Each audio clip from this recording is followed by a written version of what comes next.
Hi friends, இன்றைக்கி என்ன செய்யலான்னு பார்க்கலாங்களா? ஒரு கடாய் வச்சுக்கோங்க, கொஞ்சம் எண்ணெய் போட்டுக்குங்க. எண்ணெய் போட்டுட்டு எண்ணெய் காஞ்சதும் கொஞ்சம் கடலைப்பருப்பு, கொஞ்சம் உளுந்து போட்டு இது நல்லா பொரிய விடுங்க. நல்லா செவக்கட்டும். இது பாருங்கள், இது வறுத்துட்டு இருக்குங்களா, இது வறுத்த வேர்க்கடலை தான். இது கொஞ்சம் சேர்த்துக்குங்க. அது கூட வந்துட்டு மிளகாய், காஞ்ச மிளகாய் உங்கள் காரத்துக்கு ஏற்ற மாதிரி. நான் இது காஷ்மீரி மிளகாய் ஒரு ரெண்டும், காஞ்ச மிளகாய் நல்லா நம்ம காரத்துக்கு ஏற்ற மிளகாவும் போட்டுக்கினேன். அதுக்கப்புறம் பூண்டு ஒரு உங்களுக்கு தேவையான அளவு போட்டுங்க. கொஞ்சம் ஃப்ளேவர் நிறைய வேணும் அப்படின்னா போட்டுக்கோங்க. இங்கே பாருங்கள், ஒரு பவுல் ஃபுல்லாக சின்ன வெங்காயம் அதையும் போட்டுக்கோங்க. நம்ம என்ன செய்ய போகிறோன்னா முள்ளங்கி சட்னி செய்ய போகிறேன். அதுக்காக ஒரு முள்ளங்கி ஃபுல்லாக கட் பண்ணி வச்சுருக்கேன், அதையும் சேர்த்துடுங்க. சேர்த்துட்டு இது நல்லா நமக்கு வதங்கட்டும். எல்லாம் சேர்ந்து வதங்கட்டும். முள்ளங்கி கார சட்னி செய்கிறோம் ஃப்ரெண்ட்ஸ். நம்ம இது சாதத்துக்கு போட்டு சாப்பிட்ற மாதிரி நான் இப்போ செய்யலை. இது வந்து நம்ம அந்த மாதிரி செய்கிறேன்.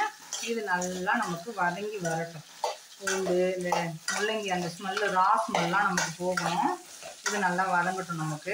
ஃப்ரெண்ட்ஸ், முள்ளங்கி கலர் மாறி இருக்கா. இந்த டைமில் வந்து நான் ஒரு 2 மீடியம் சைஸ் தக்காளி, நல்லா பெரிய தக்காளி 2 எடுத்துருக்கேன். அதை போட்டுருங்க. அதுவும் கூட சேர்ந்து இதுவும் வதங்கும் போது நமக்கு வந்து கொஞ்சம் சீக்கிரமாக வதங்கி வரும். இது நல்லா வாசனையாக இருக்குங்க ஃப்ரெண்ட்ஸ். அதுக்கப்புறம் வந்துட்டு இங்கே பாருங்கள், உப்பு, இந்து உப்புலே கல் உப்பு ஒரு மட்டும் அது போட்டிருக்கேன். கொஞ்சம் சீக்கிரமாக வதங்கிறதுக்காக. இது வந்து நல்லா வதங்கட்டும். இங்கே பாருங்கள் ஃப்ரெண்ட்ஸ், நல்லா வதங்கிடுச்சு. தக்காளிலாம் இருக்கிற இடம் தெரியும், அப்படியே ஆயிடுச்சு. பார்த்தீங்களா, மசிஞ்சிடுச்சு. இது பாருங்கள், இத்தினோண்டு புளி, இங்கே ஒரு புளியாங்கொட்டை சைஸ் புளி வேணும்னா போட்டுக்குங்க. வேணான்னா நீங்கள் தக்காளி கூட இன்னும் 1-2 சேர்த்து போட்டுக்குங்க. சூப்பராக இருக்கும். நான் புளி போடுறேன். அப்புறம் இங்கே பாருங்கள், தேங்காய் ஒரு கைப்பிடி தேங்காய் அப்படியே போட்டுக்குங்க.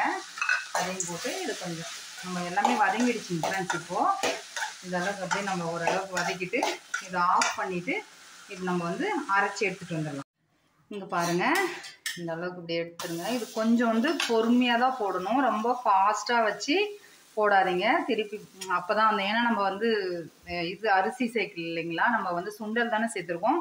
கொஞ்சம் இதை பாருங்கள், கலர் வந்து இந்த அளவுக்கு வரும். பொறுமையாக நின்று சேர்ந்திங்கன்னா சூப்பராக மொறுன்னு இருக்கும். அர்ஜென்ட் படக்கூடாது. நம்ம ஹெல்த்தியானது சாப்பிட்றோன்ற அந்த மைண்ட் செட்லேயே சாப்பிட்ணும். இது வந்து அப்படியே இது இன்னும் திருப்பி போட்டிருக்கோம், வேகட்டும். இங்கே பாருங்கள், இந்த பக்கம் திருப்பி போட்டாச்சு.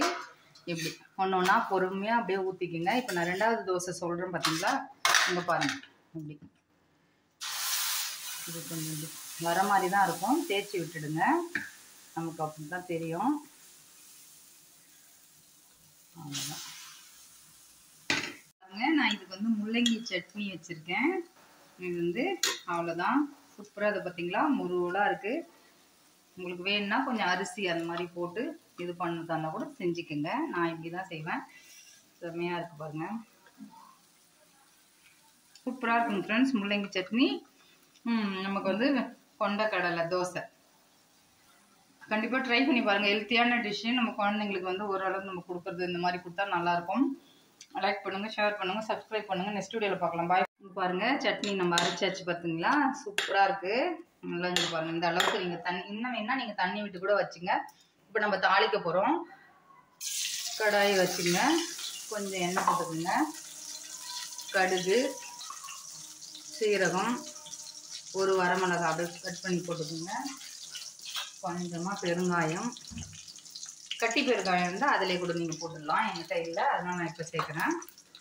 நான் வந்து இன்னைக்கு எப்படி சொல்கிறது, இங்கே பாருங்கள், கருவேப்பிலை போட்டுக்கோங்க. ஆஃப் பண்ணிவிடுங்க.